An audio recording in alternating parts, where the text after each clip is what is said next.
Olá pessoal, prazer estar aqui com vocês mais uma vez no nosso Fala Campeão, hoje com o nosso campeão das letras, Fabrício Carpinejar. Alegria. Alegria toda minha, o gaúcho mais mineiro que eu conheço, que tive o prazer de conhecer recentemente aqui e acho que até pertinente a gente puxar essa conversa disso, né? Porque eu sei que além das letras ele tem uma paixão imensa pelo futebol. Então, em abril do ano passado, ele escreveu um artigo chamado O Pior Lugar para Torcer, falando do presidente do clube de futebol, das dificuldades, e eu leio aquele artigo sempre, viu, Carpinejar? Eu entendo. Eu fico com ele na cabeça e eu publiquei no meu Instagram e agradeci. E prontamente, né, você me respondeu falando, obrigado, bacana, e dali a gente começou a conversar e fomos almoçar e fomos para o estádio. É um pé quente de primeira, toda vez que ele foi deu certo para o Cruzeiro.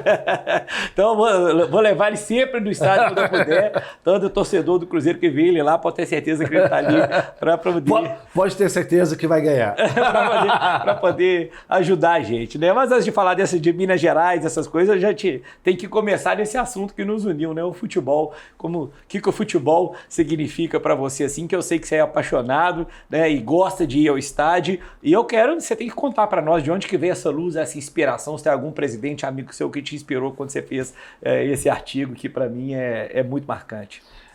Primeiro, muito obrigado pelo convite. Gosto muito de você. Obrigado. Recíproca é verdadeira. E o futebol me faz não adoecer.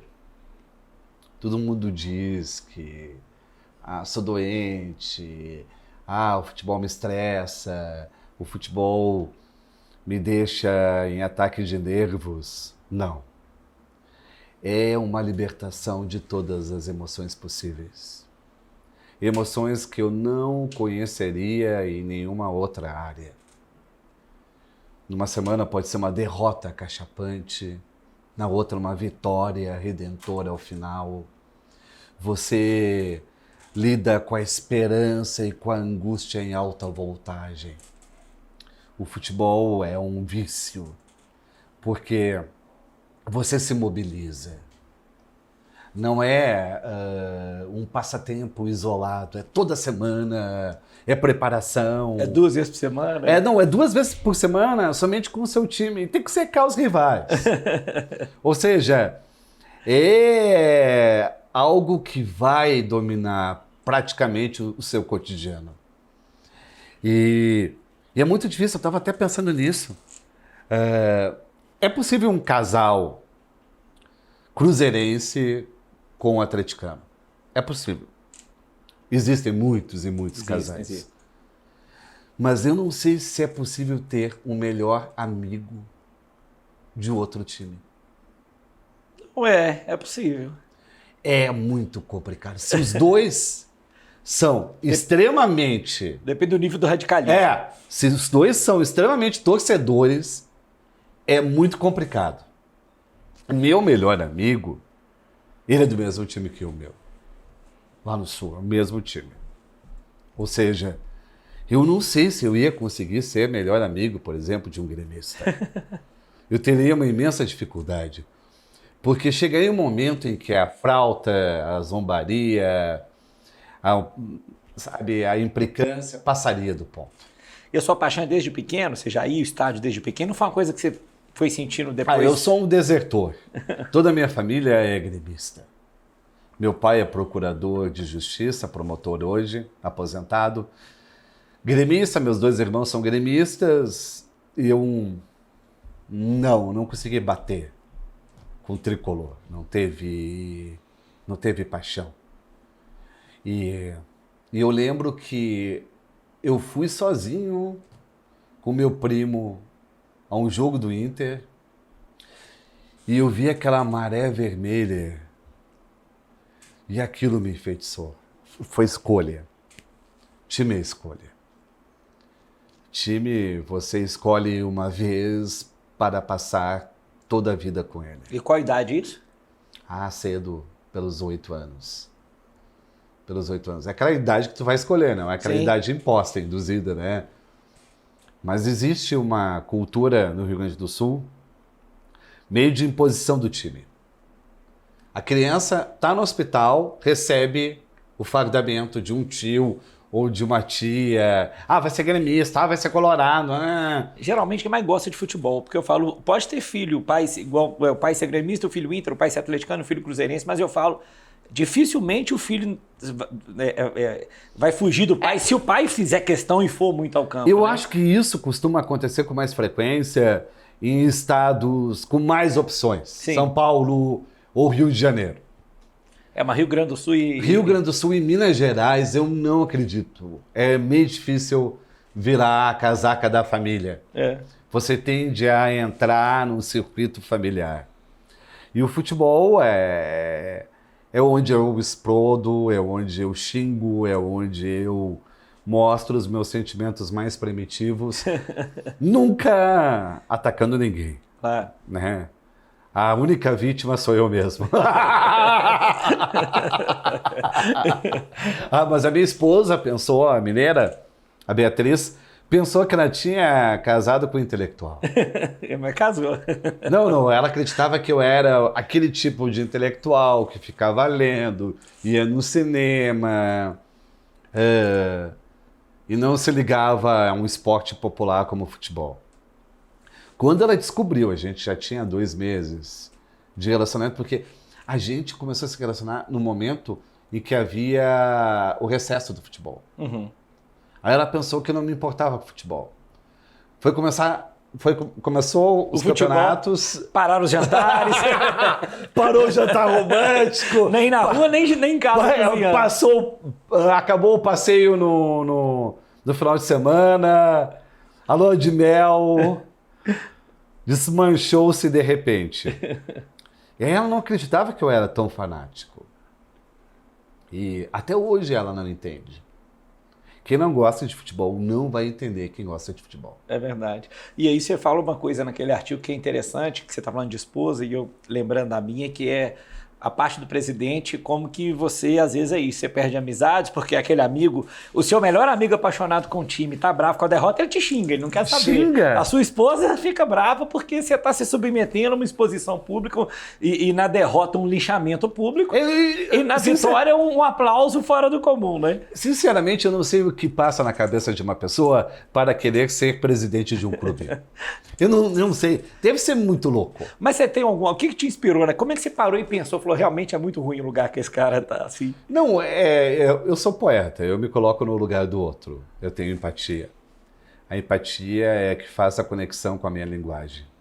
Eu não escrevo para reproduzir o meu lugar, o que eu acredito. Eu escrevo para ampliar o meu entendimento de mundo. E eu vi o quanto que o presidente nunca tem descanso. Nunca tem trégua. E é interessante porque quando eu publiquei aquele artigo, e é legal que você fala dos haters e tudo, teve uma avalanche de comentários no meu Instagram e vários eram, tá aí porque quer. Exatamente. Exato, Tem que aguentar, escolheu isso. Porque mesmo com a vitória é muito efêmera. Sim. Logo já tem uma outra disputa. E não é efêmera para o torcedor, mas para o presidente, ele já precisa se organizar para uma outra disputa, para uma próxima competição e ter que manter o elenco unido. E não sei o que é pior, manter o elenco unido depois de uma vitória ou de uma derrota. Porque a vitória também relaxa demais. Cria uma tranquilidade, né? Mas eu já falei isso em outros bate-papos que a gente teve, Capinejar, e não é só o que eu falo que a questão que a vitória é efêmera, é porque é intrínseco ao ser humano, isso é estudo, a dominação da negatividade. Exato. Então eu falo assim, você aí que tem mais de 40 obras publicadas, mais de 20 prêmios recebidos, se o seu último livro não vender igual aos outros, é capaz de dizer, olha como que o Fabrício caiu. Decadência. Igual eu vejo música, o disco já não vende igual vendia antes. Eu sou apaixonado com o YouTube, eu li o livro do Bonovox recentemente, ele contando isso, quando o disco não vendia, eles tiveram sucesso estrondosos, obviamente, às vezes o subsequente não foi igual, né? E aí eles viam falando que a banda acabou, é decadência e tal. Então, infelizmente, o que marca e tem chamado a atenção é o ponto ruim, né? infelizmente. Mas a questão é entender essa alternância. Não se prender nem ao momento triste, nem ao momento feliz. Saúde é fluxo. É você estar em movimento. Você não pode tomar como vaidade tudo que você conquistou, nem pode tomar como culpa tudo que você perdeu. Concordo. Quando você faz um equilíbrio entre o triunfo e a falha, o erro, você vive bem. Com certeza. Você tem leveza. E você não pode também ter um grande círculo de amigos. Quem é maduro tem poucos amigos. Fica mais restrito. Você sabe que tem 3 pessoas fundamentais em sua vida que você pode dizer qualquer coisa. E essas pessoas, sabendo o que você já fez, saberão dizer qual o caminho a tomar. Com certeza. São uma espécie de um conselho de mestres Jedi da sua vida. Bacana. Se você pede conselho para todo mundo, vai cair. Não vai conseguir. É que tem muito médico, muito advogado, que tem muito tudo para falar. Nem todo mundo quer ver você feliz. Há pessoas que estão torcendo para que você seja falho, frágil e vulnerável. É verdade. Porque tem pessoas que querem usar você, para tanto precisam dominar você. E dominam pelos conselhos. Aí é aquela pessoa peçonhenta, venenosa, que dá um conselho certo, um macete. O primeiro. O primeiro. E depois te ferra por completo. Agora me conta aqui. Então desconfie do primeiro conselho certo. Porque a pessoa só quer fidelizar. Espera o segundo. Espera o segundo. E você já tinha me contado esse histórico na família, na área do direito. Como é que foi você chegar num dado momento e falar, olha, eu não vou seguir esse caminho, tá? Meu caminho é outro. Quando você fez jornalismo, em algum momento você quis ser repórter, desde o começo você já se encaixava nisso aí que você me contou, que confesso que eu nunca tinha parado para refletir, que é bem legal. Eu não escrevo para mostrar a meu sentimento ou a minha coisa, né? Eu escrevo para falar dos outros. Você sente isso, veio com você desde o começo e... Por isso você se formou em jornalismo e se tornou escritor. Eu escrevo para ser invisível. O grande texto é aquele que as pessoas esquecem que fui eu que escrevi. E dizem, é o que eu penso. Como você sabia? Você falou da minha vida. Eu nem tenho noção de como aconteceu essa mágica. Que é o que eu te falei do texto que você falou do presidente. Exato. Ali você... É quando você consegue sair do seu egoísmo, da sua individualidade e ver o que o outro também sofre de um jeito particular e tentar ajudar. Nós ajudamos as emoções quando organizamos as palavras. Se você acabou de sair de um relacionamento, furada, um naufrágio amoroso. Se você está a fim de voltar, você vai escrever relatos imensos, dando detalhes. Se você consegue resumir o que aconteceu, você se salvou do relacionamento. Sempre que a gente dá detalhes demais, estamos presos. Quando a gente consegue resumir, estamos salvos. Você não terá recaída nenhuma se consegue dizer de forma breve o que aconteceu. Você sabe que se aplica ao direito também? Eu tô rindo aqui que você tá falando. Porque quando a gente escreve demais as peças, eu falo, você tá fugindo do assunto. Exato! Se você tem um direito bom e quer atingir ele, escreve pouco e fala sobre ele. É o domínio. Agora, se ficar correndo demais, né, você não vai chegar a lugar nenhum. Né? Você tá tentando enganar. Você está tentando se convencer. É verdade. Se está tentando se convencer, é que a outra pessoa ainda é uma influência poderosa na sua vida.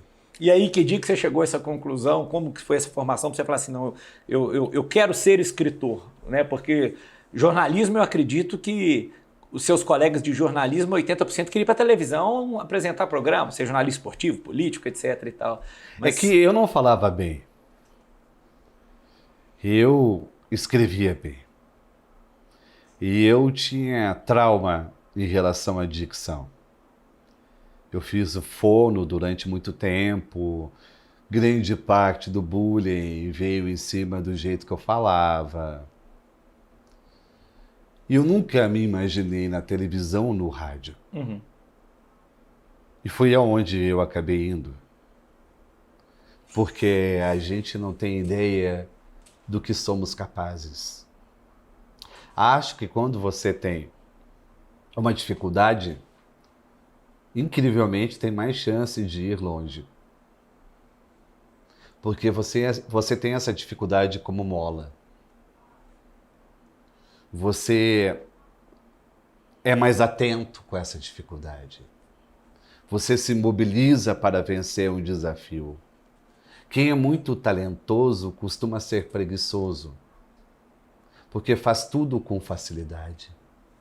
Quem teve adversidades, entraves, obstáculos na vida, costuma ser mais cauteloso e dar tudo de si. E você sabe que isso é um mix das pessoas com quem eu tenho batido papo, porque isso aí que você está falando, a gente vai aplicar o Minotauro, vai aplicar o Lasgrael, vai aplicar o Deram próprio, tudo de si. Thiago Escuro, que eu falei que quando a gente contou, foi fazer faculdade de esporte. Você imagina? Você fala, eu vou fazer faculdade de esporte no Brasil em 2005. A minha diferença com alguém com QI altíssimo é que quem tem QI altíssimo dá o suficiente. Eu dou tudo o que eu tenho. E a minha performance acaba sendo maior do que quem tem QI altíssimo. Eu acho que é a combinação para dar certo, né? Recentemente a gente teve, eu não sei se é certa essa palavra, o aniversário de morte, mas os anos do Ayrton Senna. E eu sempre admirei ele quando falava, mas por que esse tamanho de admiração pelo Ayrton Senna? Eu falava, porque talentoso ele era, mas mais que talentoso, ele era competitivo, obcecado. Ele era esforçado, ele queria estar sempre obcecado. Além. Né? Ele poderia ser um piloto de Fórmula 1 talentoso, ia disputar, né, alguns anos de circuito, ia ganhar um dinheiro e tal, mas não seria ele se não tivesse toda outra combinação. E eu gosto dele porque é o que eu falo, por exemplo, para o meu filho que vai jogar bola. Eu falo, não interessa se você é bom ou ruim, ninguém pode querer ganhar mais do que você, quem está aqui dentro. Então você tem que dar tudo, você tem que entregar, você tem que sair daqui morto de cansado, recuperar, você recupera depois, tudo você faz depois. Né? Mas você tem que sair com o sentimento de eu fiz tudo. O sofrimento é um combustível para alcançar qualquer objetivo. Desde que você não fique parado no sofrimento. Uhum. Você faça o sofrimento andar. E você não pode perder tempo com vingança. Eu lembro que, esses dias, um colega da terceira série do ensino fundamental me procurou. E foi justamente aquele colega que eu tinha mais ódio. Aquele colega que me colocou em situações deploráveis, sabe? Que roubava minha merenda, que puxava minha calça de abrigo na frente das meninas. Aquele colega que foi um monstro na minha vida. E que por isso ficou guardado também, né? Ele entrou em contato todo afetuoso, dizendo, eu sou teu leitor. Eu fiquei pensando, tu vê só. Eu não precisei me vingar. Ele próprio, de uma certa forma ou outra, deve ter tomado consciência. E passou a me ler. Ou seja, antes eu estava sob o jugo dele. Agora, ele que depende das minhas palavras. Só que você somente será feliz se tiver paciência. Grandes tristezas são precipitações. Você acha que não vai conseguir, não vai suportar e desiste. Você fala da frase, o tempo é o senhor da razão, né? Se for bem esperar... O tempo é o senhor da razão. E a fé é a senhora da ação. Você precisa ter fé mais adiante. Não pode ter apenas seus olhos na realidade. Por isso que é tão importante ler. Por isso que eu acho que os jogadores de futebol deveriam ler mais. Porque eles deveriam dar o exemplo.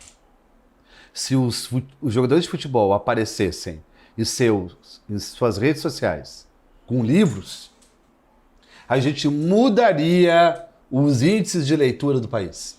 Ou num caminho na concentração. Não importa. É. Não, imagina o que um jogador produz de ondas e seguidores quando faz uma dancinha de uma música. Todo mundo passa a fazer aquela dança, aquela coreografia. Viraliza. Imagina se tu tem um livro. Pode ser no ônibus, na concentração, mas lê. E sabe um que me marcava assim, que eu sei que é seu amigo, que você adora, que é ídolo do Cruzeiro e do Inter, Rafael Sobis. É verdade, ele é leitor. Ele só andava com o livro na mão nas viagens, Leitor. o tempo inteiro, o óculos. Então, o que você falou é a verdade, que é um exemplo que inspira, né, quando mostra. Porque é importante É. ter o livro e a bola. Porque a carreira do jogador é limitada. Ele termina a carreira no seu auge intelectual. É seu auge. 33, 35 anos. Antes, até fazia sentido viver de aposentadoria. Porque a longevidade batia em 60 anos. Hoje, ela vai até 80 para mais. O jogador tem uma vida inteira pela frente.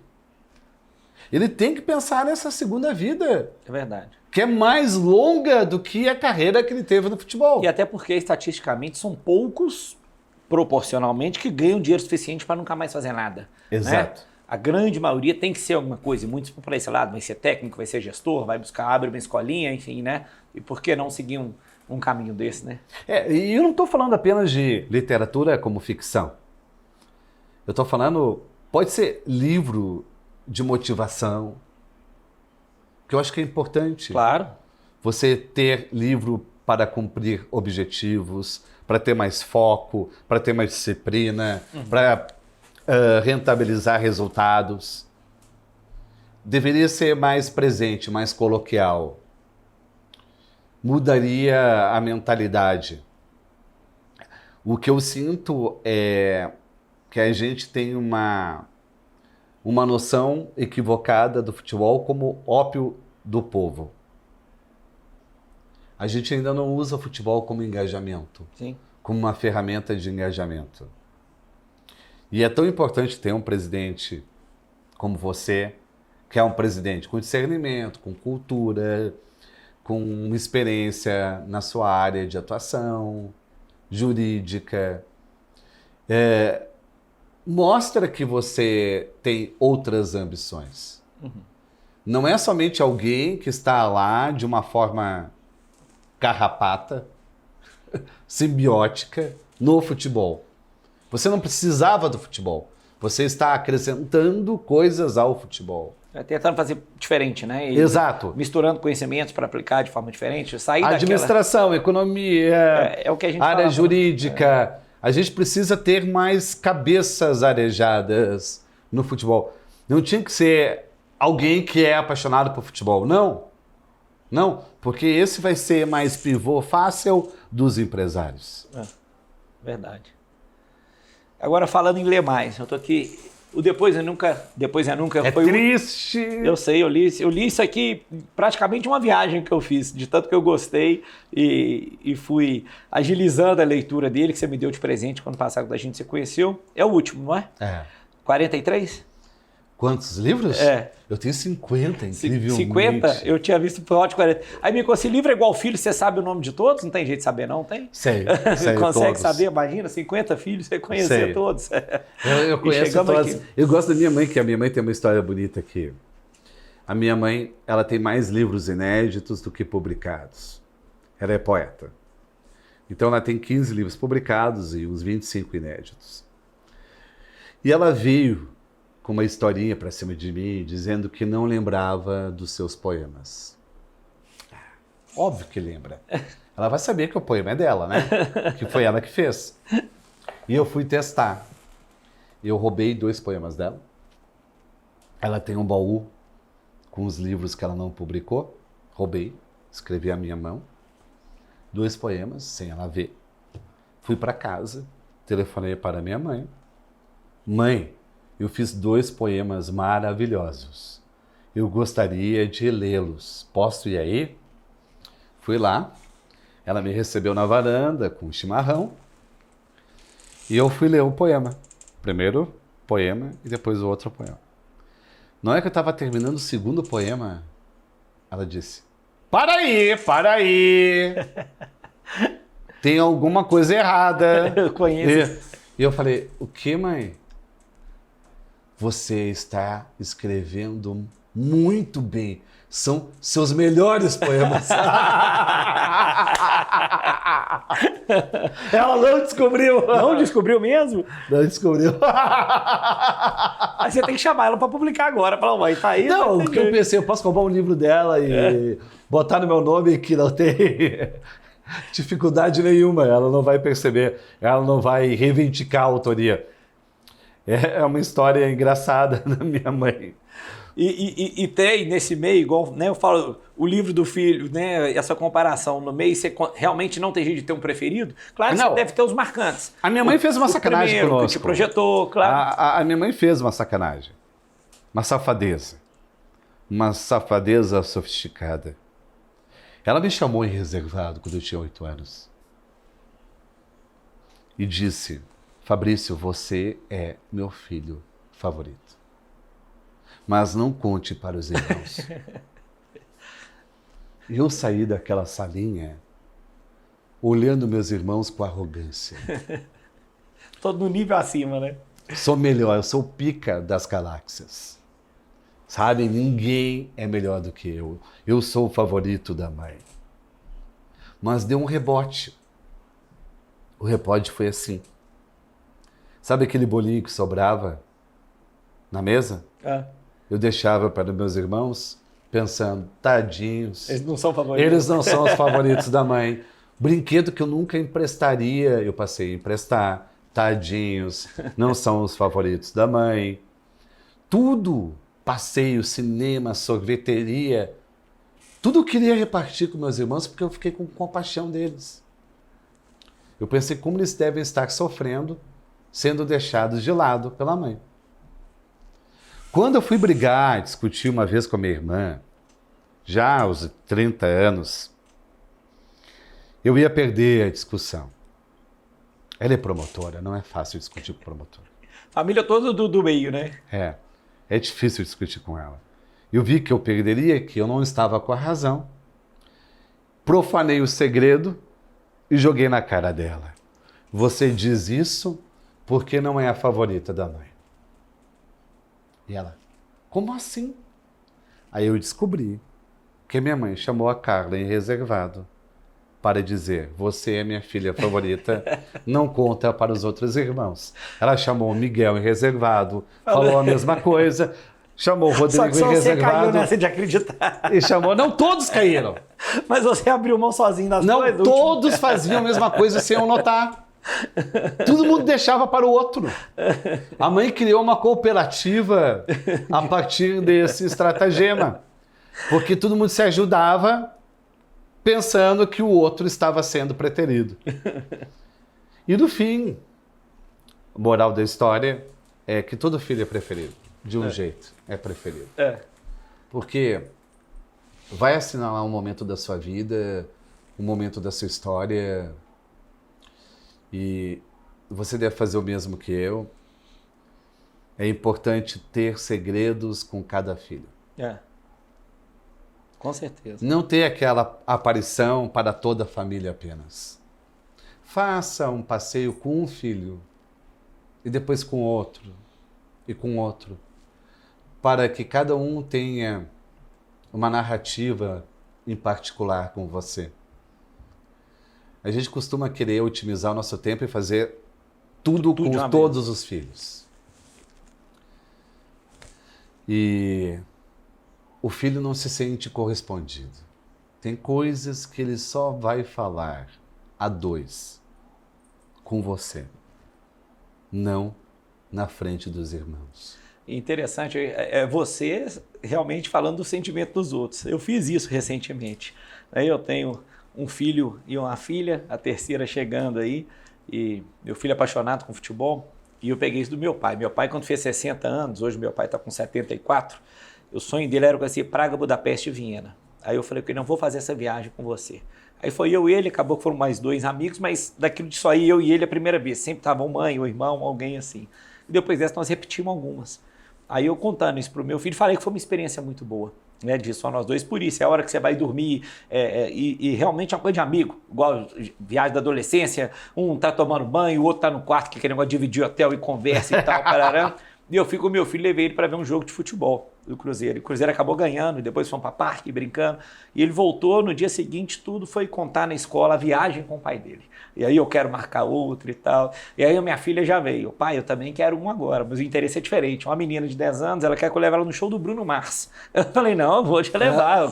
Mas é maravilhoso, porque... É diferente, né? Ela também quer a sua parte. Não é porque é seu pai com homem e mãe com mulher. Foi legal porque ela falou assim, eu quero viajar com meu pai, né? Para a gente ter essa oportunidade. Isso é bem bacana e realmente é isso que você falou. Você acabou de contar uma coisa que eu vivi e tenho espalhado isso para os amigos todos. Coloquei lá no meu Instagram, falei, olha, recomendo fortemente que todo mundo faça isso para criar essa vínculo, conexão, criar um vínculo de forma diferente, né? É fazer segredos com cada um dos seus afetos. Isso é bacana. Tem coisas que eu vou contar para B, tem coisas que eu vou contar para o Vi, tem coisas que eu vou contar para a Mariana, tem coisas que eu vou contar para os meus pais. A gente quer fazer a gente distribui a nossa vida de um modo único, universal. E me conta uma coisa, primeiro, que vem o ovo ou a galinha, né? Eu pergunto isso também, como eu já falei isso com o Henrique quando a gente bateu o papo. Processo de criação, quando você tem uma mente muito fértil igual a sua, tanto que é isso aí, são 50 livros em que, talvez em 25, 26 anos, aí 30, vamos botar 30, mas talvez não tenha dado isso. Geralmente te dá na cabeça, igual esse livro, obviamente, ele é muito marcante pelo momento que o mundo vivia, né? Quando você escreveu ele. Vê uma ideia e você fala, eu quero escrever sobre isso, ou você bate um papo, opa, a partir disso aqui me dá vontade. Aí você já contou que você vai para o clube, para um cantinho e fica lá escrevendo? O livro... ele é uma enxaqueca que vem e não vai embora. É uma obstinação, uma ideia obstinada. Porque não vem o texto em si, vem uma urgência de escrever sobre algum tema. Uhum. No caso, o luto e a despedida. Bateu o livro quando eu vi que todo mundo que tem um luto não é compreendido, é apressado a melhorar, a seguir com a sua vida. E eu percebi que o luto não tem fim, é para toda a vida. Você será diferente para sempre, assim que você perde alguém. Não adianta, você morre junto. Uma versão sua morre junto. Não que você não vá depois ser alegre, mas é uma alegria também estranha. Por quê? Você é alegre, mas pensa, se aquela pessoa estivesse viva hoje, como ela estaria contente comigo? É verdade. É sempre uma alegria com a sombra de uma ausência. Aí bateu, você foi escrever o livro. Aí eu escrevi o livro. E vai assim nessa produção. E eu faço assim, a partir de certos desafios. E eu quis escrever sobre a morte não tendo perdido ninguém recentemente. Eu perdi meus avós. Para não falar da minha perda, para poder falar de todas as perdas. Uhum. Porque senão eu ia ficar defendendo a minha memória. Eu queria mostrar como é o processo. E eu comparo o luto com uma panela de pressão. Não tem como abrir a tampa da panela de pressão. Tem que soltar a fumaça aos poucos. Ou seja, até você entender, aceitar o que aconteceu, leva tempo. É verdade. Se você vai tentar abrir a panela de pressão na hora do acontecimento, da fatalidade, vai Precisa de queimar tempo o para seu assimilar, rosto. né? Você precisa de tempo para digerir. E um longo tempo. Porque nós somos apegados. Apegados. Acumuladores. Apegados. Quer ficar tudo perto e mantendo. A gente quer. Então, assim, morreu um ente querido. Você pode limpar o quarto, esvaziar o guarda-roupa, deserdar todas as gavetas, esvaziar tudo que tem ali dentro. Mas vai ter ainda a sala, a geladeira, a cozinha. O momento, aquela comida de um jantar marcante. Vai ter. Qualquer coisa vai lembrar dentro de casa. Porque uma pessoa nunca está concentrada apenas no seu quarto. Ela está espalhada pelos hábitos. E aí, eu acho que a sua genialidade vem de saber, primeiro, conhecer esse sentimento, mas mais que isso, a gente sabe que às vezes a pessoa não tem um hábito, não tem um tempo, por mais que goste, de pegar e ler um livro inteiro. E aí você vem com o guardanapo. Ah, o guardanapo. Isso aí eu acho fantástico. Às vezes eu conto para as pessoas do prazer e da alegria que eu tive de te conhecer e da gente conviver. E todo mundo já fala, é o do guardanapo. Ou às vezes algumas pessoas já mandam para mim o print. Olha o que esse cara escreveu hoje. Acredita? Como é que numa frase você traduz acredita, tanto sentimento? Sérgio, que em Libras o meu nome que isso significa guardanapo. É mesmo? Sabia não. Carpinejar é isso, guardanapo em Libras. E isso veio junto com a rede social ou já era um hábito seu antigo de escrever e ir guardando? Como que... Eu queria algo que fosse pessoal. Eu queria que minhas frases fossem pessoais. Então eu teria que usar minha letra. Eu não queria que fosse numa folha de ofício. Eu queria que fosse num território novo. Escolhi o guardanapo porque o guardanapo é posto fora. Você usa para limpar a boca e descarta. Aí eu pensei, nossa, como eu já me senti assim na vida descartado. O guardanapo é aquela pessoa que foi descartada uma vez na vida. Então vou usar o guardanapo que é difícil de escrever no guardanapo. Se você escreve com muita força, rasga. Tem que escrever com sutileza. O guardanapo passou a ser uma representação do meu universo de fragilidade. Eu escrevo no guardanapo porque eu me sinto um guardanapo. Aí eu faço toda manhã e faço a foto dele, né? Ele existe de uma forma física. Uhum. A minha mulher não aguenta mais tanto guardanapo que tem em casa.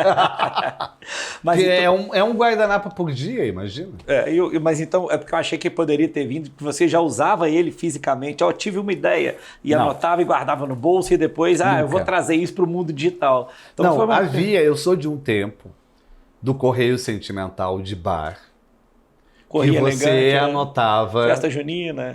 Que você anotava no guardanapo o telefone de alguém ou mandava um recadinho no guardanapo. Não havia celular. O WhatsApp já foi um guardanapo. Já foi. Mas isso deve ter ficado na minha cabeça.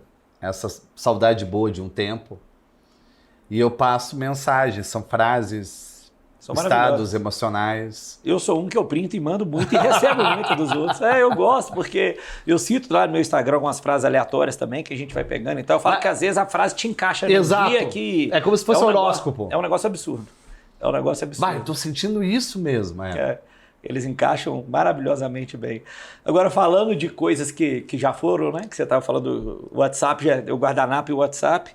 Eu achei fantástico outro dia o projeto que o Liceu do Clube de Cartas. Embora sejam cartas eletrônicas, né? Não tem como mais fazer, porque eu me lembro da importância disso. Eu fiz intercâmbio em 98 e eu lembro que hoje uma pessoa que faz intercâmbio fala até no FaceTime com o pai, né? Com a família.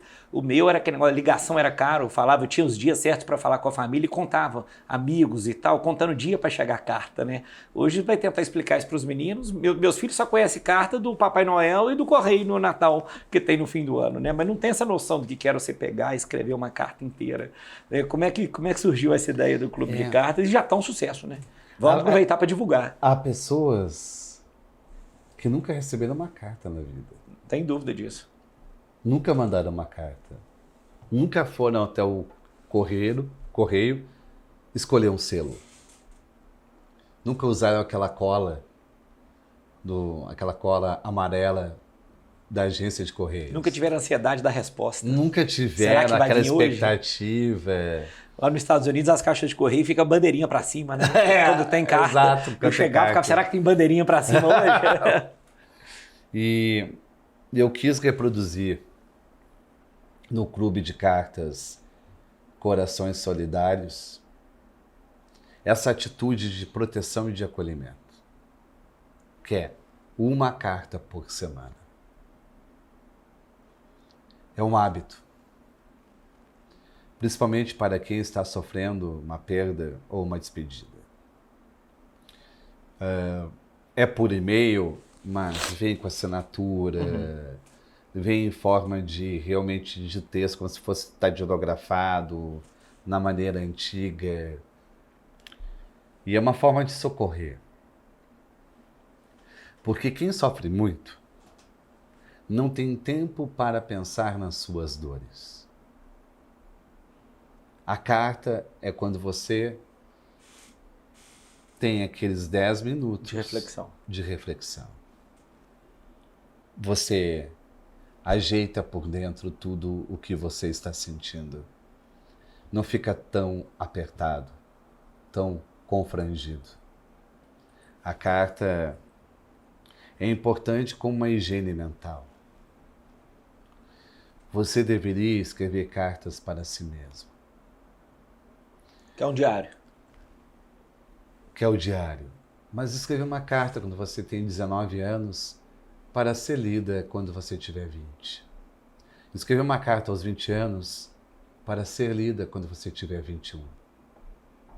Por que não escrever uma carta por ano?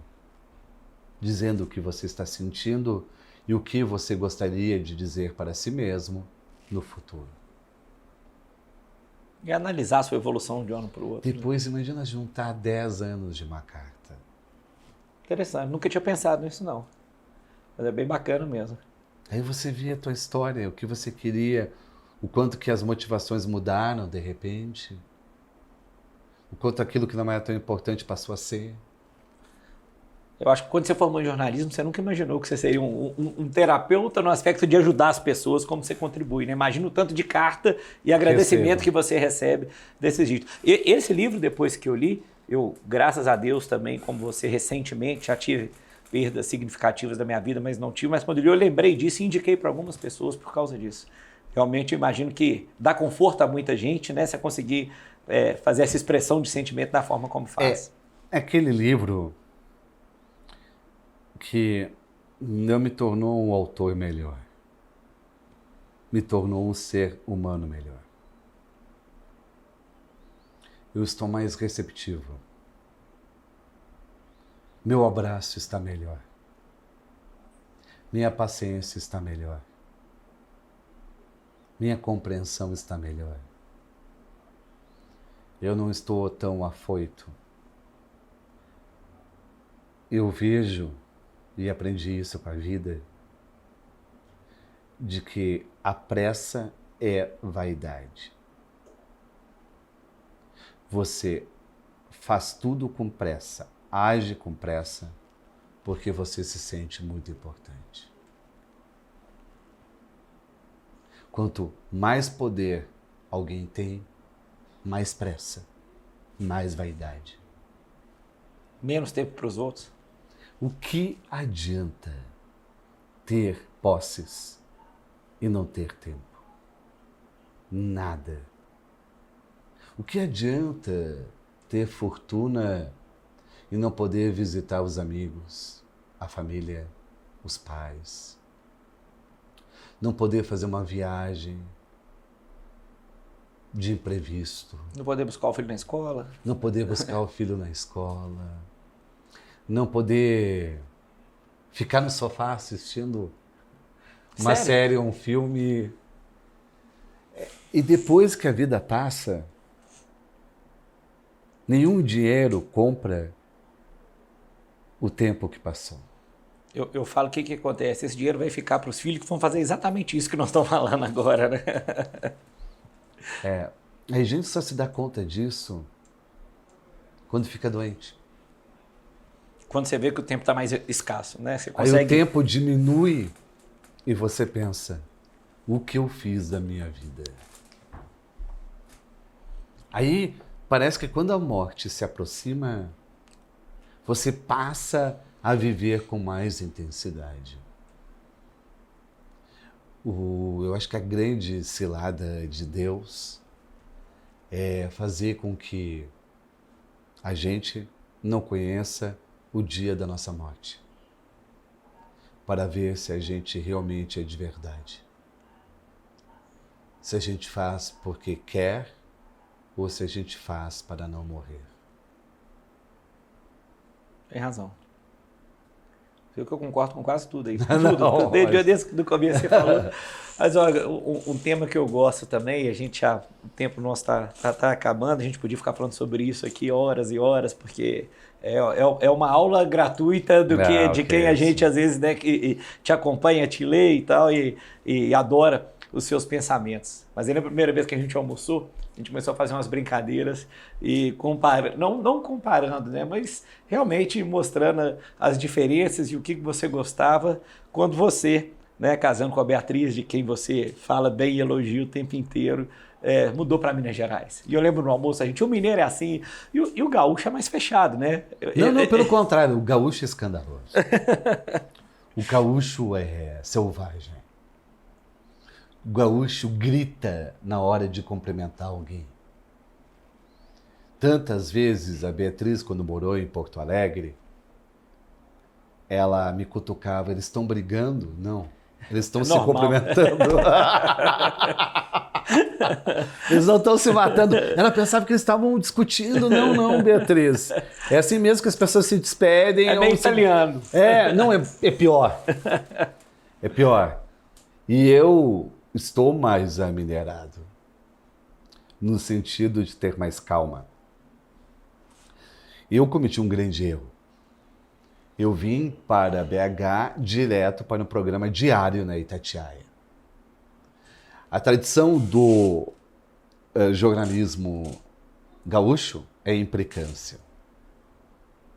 Os jornalistas são folclóricos, porque eles pegam no pé. Uhum. Pegam no pé como uma forma de respeito. Sim. E aqui não. Se você ri da pessoa no primeiro contato, ela fica ofendida. Então imagina um gaúcho solto no rádio de Minas Gerais, provocando os ouvintes. Eu provocava. Aí eu não acredito que você vai ser burro de tomar essa decisão. Como assim? Tá me chamando de burro? Não.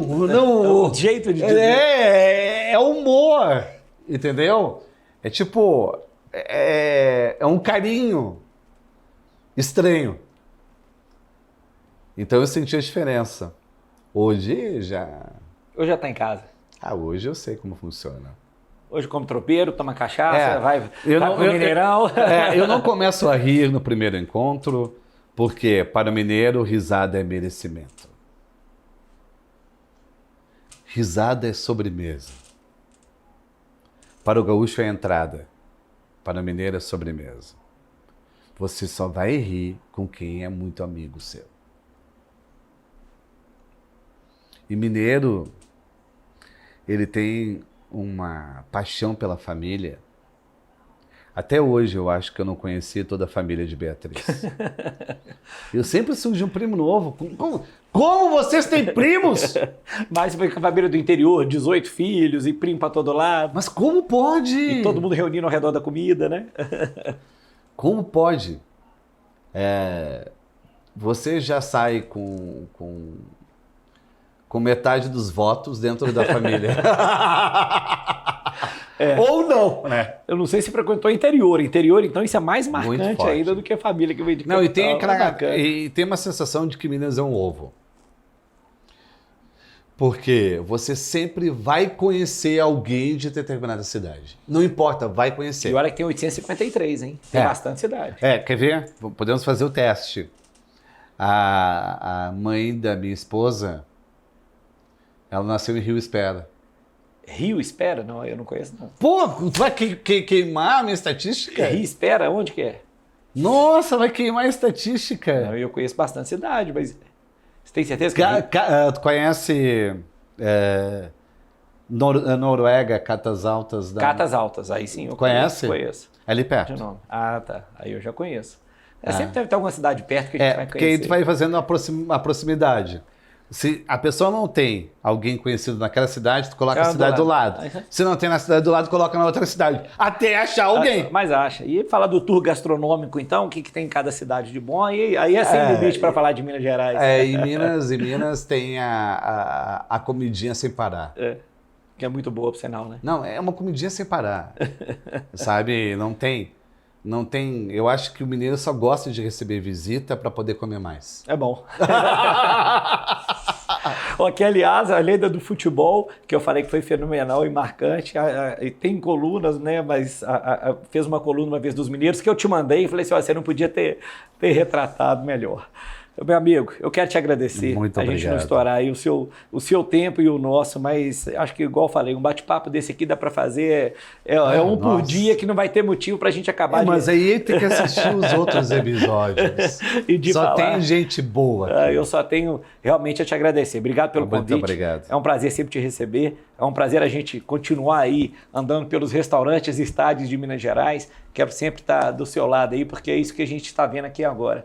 Assentar com carpinejar, você pode ter certeza de 5 minutos, de 1 minuto a hora, você vai estar sempre aprendendo alguma coisa boa. É por isso que ele é o sucesso que é, né, e que todo mundo é fã dele quando a gente fala sobre o trabalho que ele desenvolveu. Muito obrigado mesmo, viu? Foi um prazer te receber aqui. Depois Nunca Foi o Último, todo mundo aí já conhece, mas tem outras 49 opções aí para quem quiser acompanhar, e sigam o Instagram dele, que também é muito bom. É um Instagram que todo dia é um aprendizado novo. Obrigado, viu, meu amigo? Obrigado.